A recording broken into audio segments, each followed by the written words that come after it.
Have you ever had someone say that keto and ketosis is the only way to actually lose body fat, and that carbs and carbohydrate in any form, no matter what, your body will make you gain body fat, and that carbs will make you fat? Have you ever heard that? I used to believe the same thing. I used to be fasted all day, only keto eating. When you start keto, a lot of people start with dirty keto, and you're only going to have bacon, eggs, and you're just focused on that fat, exactly the fat macro content. But a lot of people don't realize is that fats are double the calories of protein and carbs. So fats are 9 calories per gram. Carbs and protein are 4 calories per gram. So when you overeat in the way of fats and you eat a lot of fats in your diet, you just run the risk of eating excess calories in your diet. And what happens is when your body adapts very, very well to however you're eating. So that if you eat higher fats, lower carb, moderate protein over a while, your body adapts to in that way, so that when you need energy and such, that you will be burning fat mostly. So your body has adapted and has learned and has gotten used to burning fat, because most of what you eat is fat, and so your body's in a fat burning mode most of the time. And in adaptive ketosis, you can burn body fat for fuel. But if you're overeating calories overall, if you're eating more than you're burning, then overall your body's going to be storing fat more than it's burning fat over the day and over the weeks and over the months. So it really a lot of it comes down to it. I believe in food quality as well, because I want to make sure that you have the right micronutrients and food density, and make sure that you're feeling good and you have enough minerals and vitamins and such in your body. So with the ketotarian type diet, I found that I was 6'3". I am 197 now, and at the time, I was doing a lot of keto and fasting, and I had gotten pretty lean, but just not as muscular as I had liked.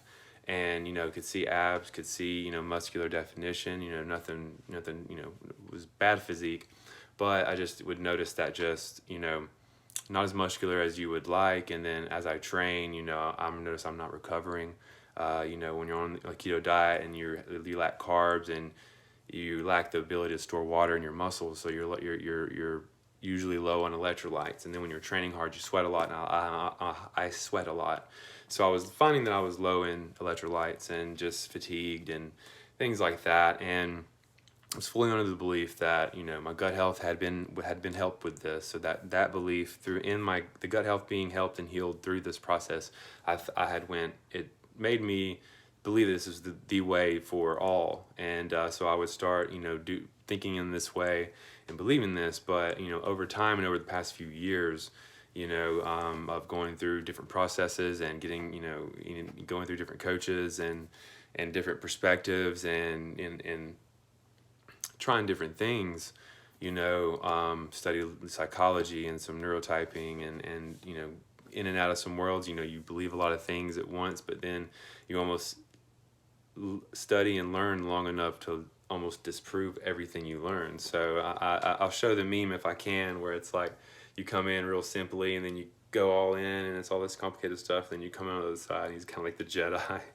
and he's like back to the simple stuff, because the things that work are your habit setting and accountability and nutrition and fitness. It's super simple. Fitness and getting in shape is super simple, or you can make it super simple. I'm not saying it's super simple. A lot of it meets in the middle. It can be very complicated and it can be very simple. Just like Einstein said, if you can't explain something simply, then you don't really understand it.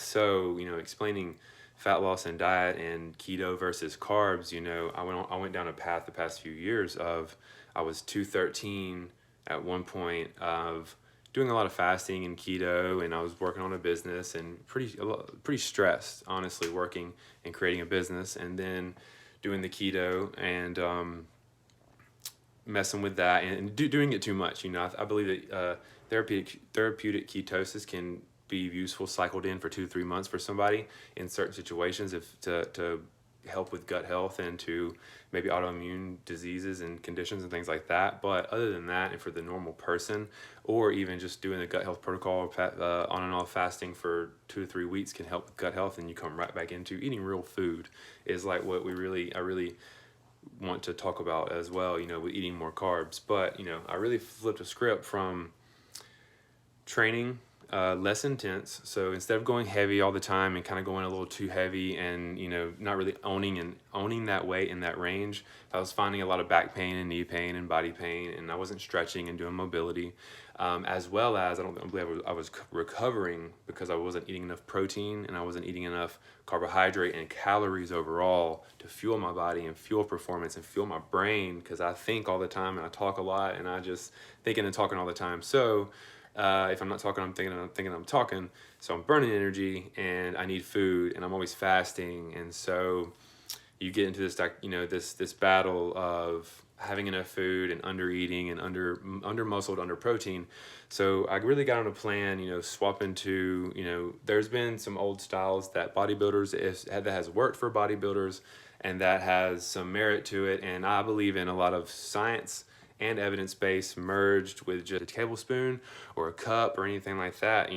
If you don't realize the portions and the cup sizes and the amounts, then you're not really realizing how many extra calories you could be adding to your diet that you don't know about. So when you actually dial in your macros and you actually do make them number targets, studies show that if you hit your protein targets and your calorie targets overall, that you will stay lean and you will maintain your weight. But I also believe that I believe that eating more carbs and training in a certain way rather than not training and eating more fats in a certain way will lend to a better, more desirable body composition by most people and every human. And if you want to debate me on that, I'll sit with you and we'll talk about it. But I bet and guarantee people want to be more shapely and more fit and able to train and lift and be strong, as opposed to being able to walk or run a really long ways and not eat carbohydrate. I don't see a world where the A and B I would much rather have A, to be honest with you. Rather I have carbs, be fit, be strong, be able to lift and,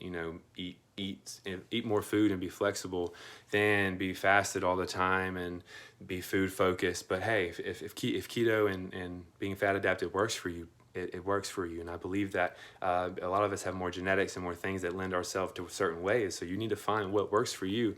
And I'm just telling you that I've found a way that if you have a high stress lifestyle, you like to train, you like to be shapely, you like to eat carbohydrate, you like to enjoy yourself with your family and your friends, and you like to have some flexibility at dinner, I'm telling you that you can do that and you can lose weight, you can keep it off, you can be muscular and you can sleep well and you can just have overall better health without running for hours on end, doing cardio all the time to lose weight. We're training 5 to 6 days a week, going low carb and starving yourself and under eating and worrying about what you're going to eat and end up binging.